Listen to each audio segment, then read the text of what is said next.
I'm going to be talking about the new rules for Death Guard's new model, of course, the Lord of Virulence, its fancy aura, as well as a new stratagem that was also previewed today on the Warhammer community website. So the Lord of Virulence is, of course, the new HQ choice, and its main ability is when there's a core unit, which is basically most infantry and characters. We're not 100% certain whether Terminators are going to be core units or not, and it's within the same play company and within 6 inches of the Lord of Virulence. Then all plague weapons, when they have a wound roll of 6, the armor penetration increases by 1. So overall, not actually too much of a difference. And one of the weird things about this is we were promised that the Lord of Virulence's rule was going to buff demon engines, whereas it seems to instead be buffing infantry.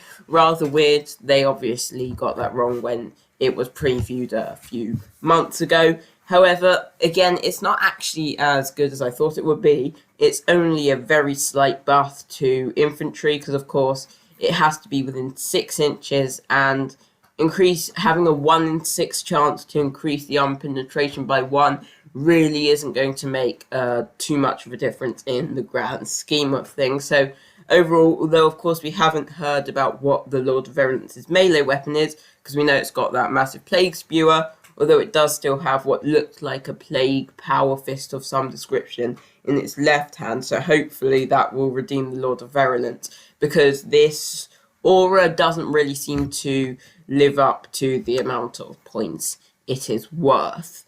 However, the Blight Bombardment stratagem is the other thing that was previewed today. Now this one's actually a bit more interesting.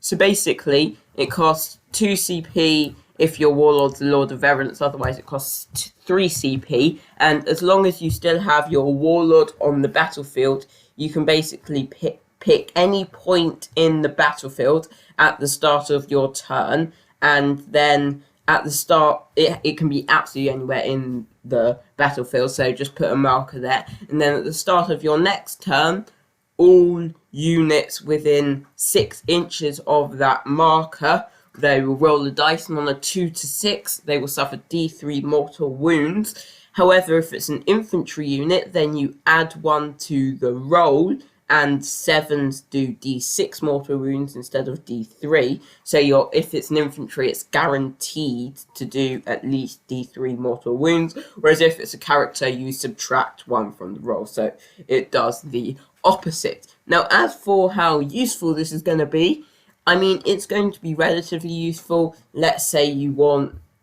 an enemy unit to get away from an objective, you can just plot the Blight Bombardment stratagem there, and again, it does cost 2 CP, although that isn't too much, so I don't know, you could use this very strategically to your advantage, although of course because the enemy get a turn before it triggers, they can and probably will move away from it as much as possible. But if you do manage to put this in the right position, you can either halt the enemy a large amount or possibly even do a good amount of damage to the enemy. So I think if used correctly, it can be quite good, although ultimately I doubt it's too great. Although because this is called the Blight Bombardment stratagem, what it means is that the previous Blight Bombardment stratagem, which basically meant that you pick any infantry unit, whether it's a Plague Marines or Terminators or whatever, and they can all throw Blight Grenades, and not only one of them.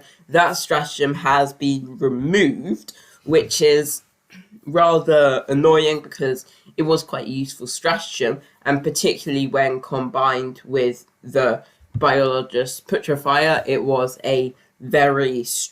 very strong, so that probably means that given that stratagem removed, the Biologus Putrifier's ability will have been changed. So I do wonder what the new ability for the Biologus Putrifier was, because of course the previous one buffed Blight Grenades, and now that's going to be extremely useless. So I doubt that is still a thing, and of course it is in the combat patrol box, so Games Workshop obviously think of it as a key Death Guard unit, so I am very interested in what the Biologus Putrifier has to offer, as well as, of course, the melee weapon on the Lord of Virulence. So that's about it for today's video. If you would, could you please subscribe? That would mean an absolute lot to me, and of course, if you have notifications on, you will get updates as soon as there's any new Death Guard news, so it's a win-win. So I hope you enjoy. Make sure to like and subscribe, but for now, bye.